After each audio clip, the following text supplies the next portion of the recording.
Bam! All right, okay, today what we're gonna talk about is how to engage people talking about your company. Like, this is gonna be super critical that you guys understand. I'm literally gonna break this down into 3 secrets so that you can see this.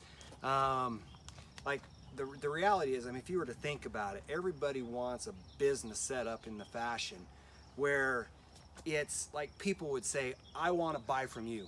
Like all these all these companies seem to pop up, and all they really talk about is me too, me too. I can do the exact same thing, me too.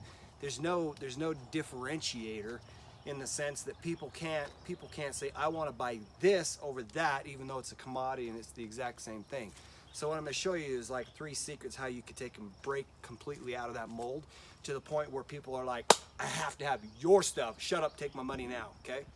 And you'll see evidence of this as I start going through this. So, like one of the guys that I really like and I follow, and you would recognize his name immediately as a guy named Warren Buffett, right? What Warren Buffett has done is he has created an attractive character, and he's fashioned himself in such a way that if he actually even says something, like something about the stock market, the entire stock market will completely respond based on just what he says and his comments. You'll pick another guy like Elon Musk. Elon Musk can take and make comments, and then he can literally create waves. And what he really did is he had created an attractive character that is different than everybody else. And so, like when I look at what I'm doing, I'm in the solar business, okay? And in the solar business, like everybody sells solar, and almost every single one of them would be like what I'd consider like a Me Too product. I can sell solar, I can sell solar. Like everybody says that they can take and do the same thing, right? The big trick is right here is in being able to differentiate yourself so that somebody doesn't say, I want to buy solar. What they need to say is, I want to buy solar from you, right? And that's the idea. So secret number 1 is to create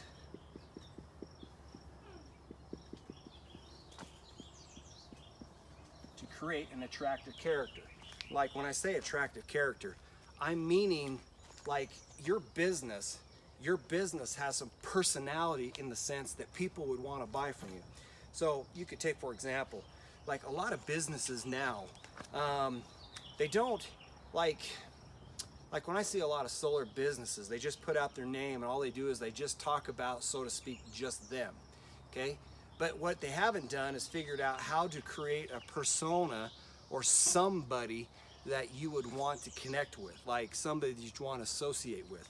And so like one of the businesses that we created was one called Vegan Boss Lady.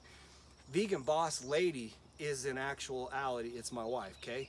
And so when people see her or want to interact or engage with her, what they're really doing is interacting and engaging with somebody that has a name of Vegan Boss Lady. And one of the things that she'll do that makes it so that people will take and start bonding with this attractive character is what you'd call is she would take and come in here and you would polarize the audience, okay?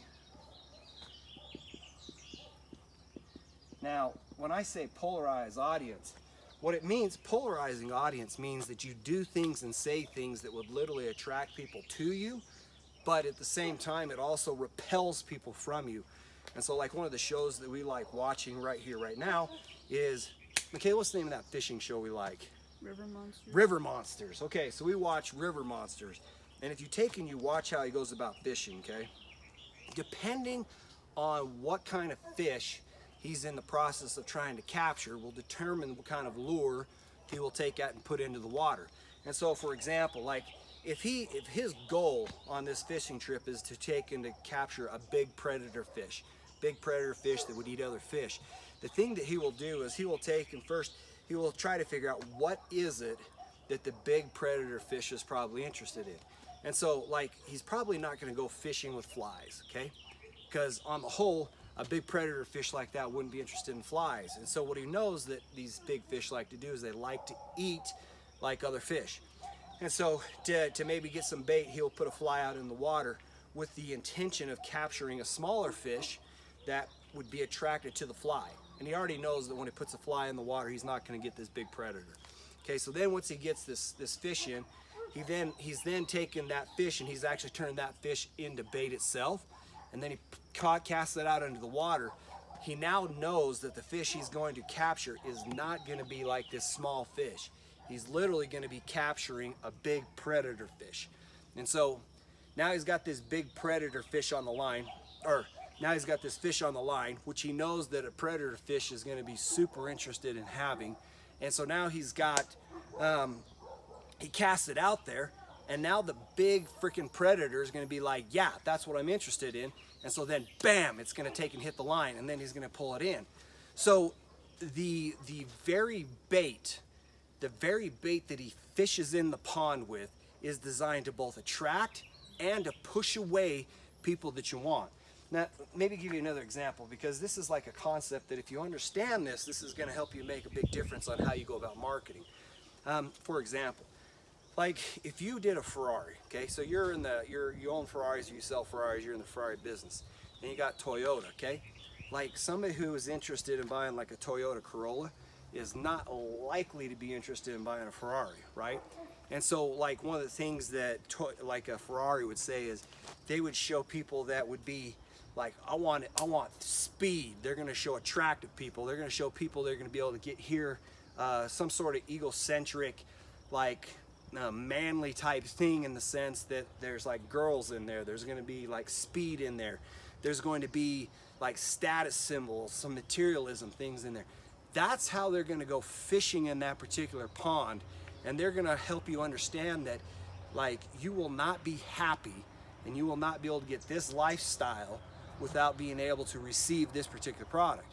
Now, that's just going to totally polarize all the Toyota Corolla people. They're just going to be absolutely uninterested in it, okay? But like Toyota Corolla, they're going to show some some conservatives. I want to protect the environment. I want to do all these things to make the world a better place. I am concerned about the consumption of precious resources. I'm a thrifty person, that I have a personality like this. They're going to paint themselves in such a fashion that somebody who's interested in Ferraris would absolutely not be interested in Toyota Corolla. And so you end up discovering things that would literally polarize your audience. And so you might take a stand in your business that you believe in, and then you say X, like I believe in X. Well, that's going to turn a whole lot of people off. The idea isn't to figure out how to make the entire world happy, okay? The idea is to identify who you're trying to look for, and then being able to pitch something to them that they're excited. Like you could come out with something like, I hate white, like white clothes and white this and that. I like to be able to be it was like kind of Depeche Mode style back in the day, where everything's black and stuff like that. Like that's going to polarize a whole lot of people away, but the people that take and respond to that are going to actually show up. And so the character is then somebody that people could connect to, because people have a hard time connecting just to the name of a business. They have an easier time connecting to people. That's the connection they want. But then the way you kind of attract them to you is you got to polarize them with things that are like eccentric in the area where they wish to be eccentric.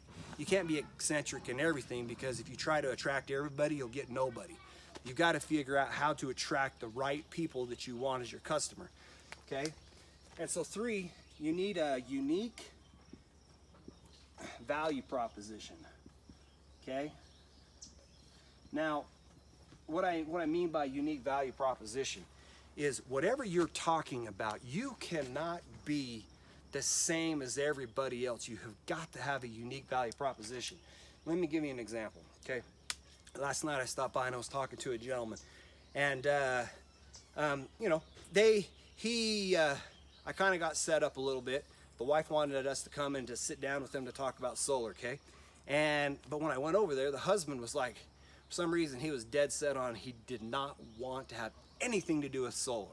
And so he was like almost rude to the point where he's just going to slam the door on us and tell us to take a hike. And I said, well, wait a minute. I said, I take and I operate differently. And I said, what I mean is we are the wholesale distributor. And what that really means is like we take the hardware and we sell it directly to solar companies. So we'll sell hardware to solar companies. Like, you're an electrician, obviously. In this case, he was. And I said, what I could do is like let's just say that you want to do it yourself. And he's like, yeah. He goes, I would do it myself. I said, in this case, you would just come up to the warehouse and pick up your hardware and then actually just go do the installation yourself. In fact, what we would do is we would create the engineering, the blueprints. We would get everything that you need to be able to do the installation. So you don't actually have to know that part. All you need to do is just get the hardware from us, and then we'll give you that package, and then you can actually do your own solar installation. And I said, and then if you didn't want to do that, and I said, and the thing that's interesting is a lot of I've had several of my clients that are electricians that could literally install their own solar, and they chose not to because the price differentiation when I do it on wholesale wasn't big enough that it was actually worth their time. And a guy who was literally ready to slam the door on my face literally stopped and paused and listened to me, and then he said, you know, I'm actually in new home construction and I do tons of work of this nature, and I have buyers or homeowners all the time saying, hey, who could I take and use for solar? Who could I do this? Like, this is a guy who went from get the crap out of my house to, wait a minute, okay, so maybe I'm not interested in putting solar on my house right now, but you know what? Based on what you said, your unique value proposition is different than every other solar company I've engaged with. Therefore, I will pay attention to you and listen to you, okay? The worst thing that you could have happen is when somebody's interested in the product and you step in and you cannot explain in very, very simple terms that my 90-year-old grandma, which she might be 90, but she passed away, but nevertheless, like a 90-year-old grandma could understand. If you got so many words and it's so complicated and it cannot penetrate the brain without using a whole bunch of glucose to be able to think about what you said, it ain't gonna work, okay? So you've got to have a unique value proposition. Let me give you an example, okay? There was this guy. One of the guys that I like to follow is a guy named Ty Lopez.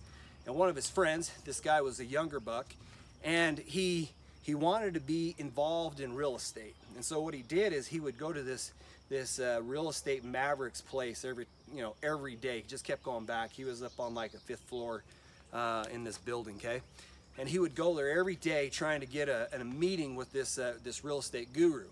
And the real estate guru just never would hear him out. And finally the secretary that was at the front desk took pity on the guy and said, look, here's the deal. At 5 o'clock, he's gonna come out of his office, he's gonna climb in that elevator, and he's gonna ride down 5 floors to be able to leave the building.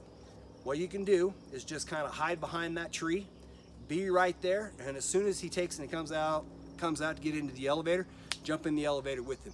You have got 5 floors to be able to go down to get his attention.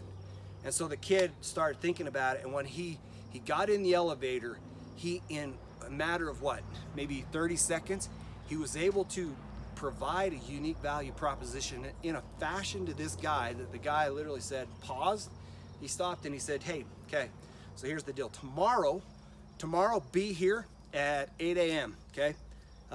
We're getting on the jet and we're flying out. So if you're serious, just be here tomorrow, okay? And tips up and we're gone. And so the guy took and he showed up, and the guy literally started teaching this young kid how to make money with real estate.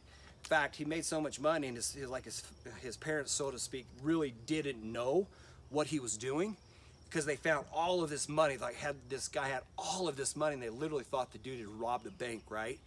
And so they called the cops on him. And when the cops came over and they really figured out what he did, that he actually had earned this money because this real estate guy had been able to teach him how to invest and to figure out how to get into the real estate game.